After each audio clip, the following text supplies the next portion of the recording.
可怜的黄昏又被阿尼亚给忽悠了，在保安局眼皮子底下发癫，学机器人走路。而在正前方等着他们的正是约尔。黄昏的脸瞬间就红了起来，因为今天的约尔真的很漂亮。阿尼亚看到妈妈也兴奋地跑了过去。约尔笑眯眯地告诉他们，上司允许他今天休假1天，所以他们一家3口可以好好玩一下了。但是黄昏敏锐地察觉到他的脸似乎有些肿，约尔只能撒谎，说是和他们谈生意的那对夫妻吵了起来，他只是被误伤了而已。当然，招商的事情也告吹了。不过最后夫妻2人都露出了笑容，约尔就觉得很满足了。一无所知的黄昏并没有过多怀疑，好不容易放假，今天自然得好好玩一玩。3人先在海岛上闲逛了一圈，吃饱喝足后，又带着阿尼亚去玩他想玩的所有东西。一家3口还骑了3人脚踏车，到了下午又去探索岩洞。黄昏还带着阿尼亚骑马，一扭头看到约尔差点被马颠下来，最后又跑到海边堆沙子。阿尼亚的小土堆还没完工，黄昏的大城堡就堆完了。此时此刻，他们不再是间谍和杀手以及超能力者，而是最平常、普通也最幸福的一家人。约尔全程都面带微笑，看着阿尼亚快乐的笑脸，忍不住想，要是能一直这样持续下去就好了。从牧场出来后，阿尼亚又看到了浮潜的广告牌，指着牌子说想潜到海里去看鱼。约尔立刻担忧了起来，潜水要穿泳衣的话，他胸口的伤就瞒不住了。阿尼亚听到母亲的心声，立刻表示还是算了，说不定会被鲨鱼吃掉。但是约尔不想让他失望，看到广告牌上写的出租泳衣是裹得严严实实的那种，立刻邀请阿尼亚去试试看，就算有鲨鱼，自己也会偷偷打倒他的。于是，一家3口又换上泳衣，潜入了海里，近距离和各种鱼鱼贴贴。今天的阿尼亚就是最快乐的小女孩。潜完水后，她又想去冲浪，约尔就把她放到了冲浪板上。突然，一个大浪扑了过来，约尔随便一用力，阿尼亚就飞了出去。就在这时，黄昏踩着冲浪板一把捞回阿尼亚，围观群众都看呆了，约尔这才勉强放心。结果小姑娘还在那嚷嚷着再来一次，再来一次。不得不说，今天玩的太过瘾了，以至于回船的时候，阿尼亚还有些恋恋不舍。这几天因为任务，约尔都没怎么休息，今天又跟着黄昏和阿尼亚高强度游玩，心情一放松下来，就再也撑不住了，直接倒在了黄昏肩头。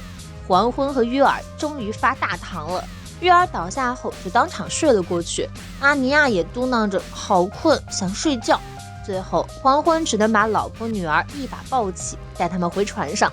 周围的人都面带微笑看着他们，这一看就是幸福的一家3口呀。而黄昏自己也忍不住勾起了唇角。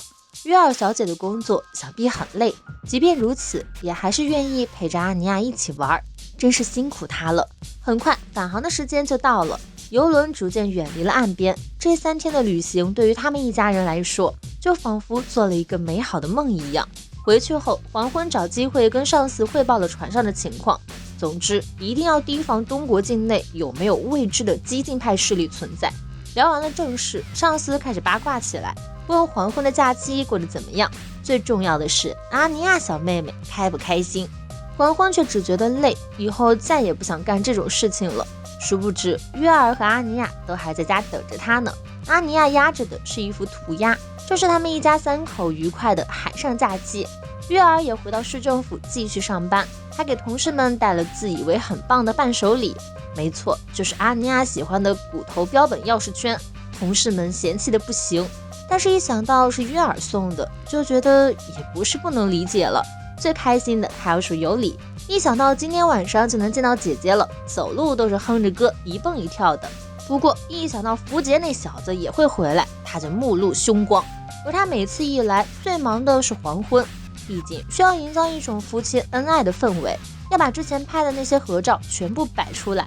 小舅子可是秘密警察，一丁点不注意都很可能会被察觉不对。很快阿尼亚也开学了，学生们都在互相讨论着假期去了哪里玩。阿尼亚已经做好了受到所有同学关注的准备，大摇大摆地走进了教室。果然贝奇问他的第一个问题就是你假期去哪玩了？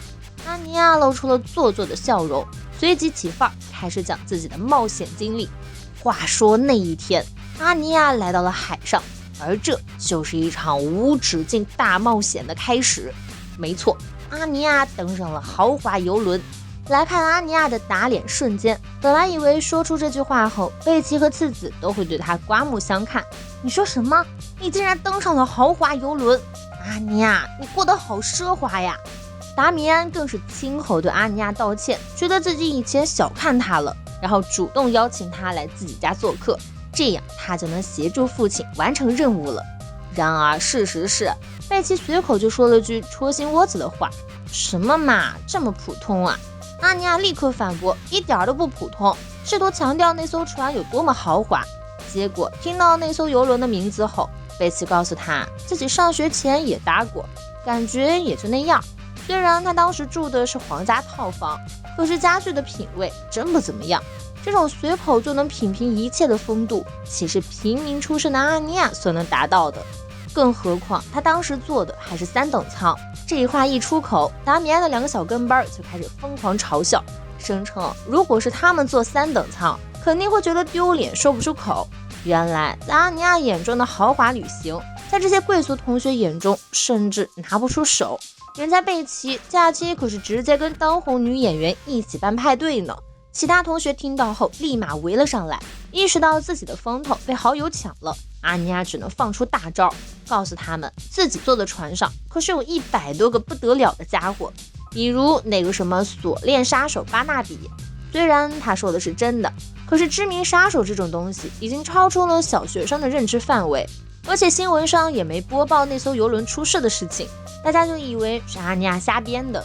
阿尼亚对那些坏人也是一知半解，直接给他们编了个真面目，是从海底来的章鱼星人的身份，而勇者阿尼亚在暗中用刺人的东西打倒了他们。可惜已经没有人愿意听他胡说八道了，只有后排的达米安的目光一直在追随着他。就在这时，老师走了过来，问大家有没有好好享受假期。立刻就有同学说阿尼亚打倒了章鱼星人，引得全班一起嘲笑。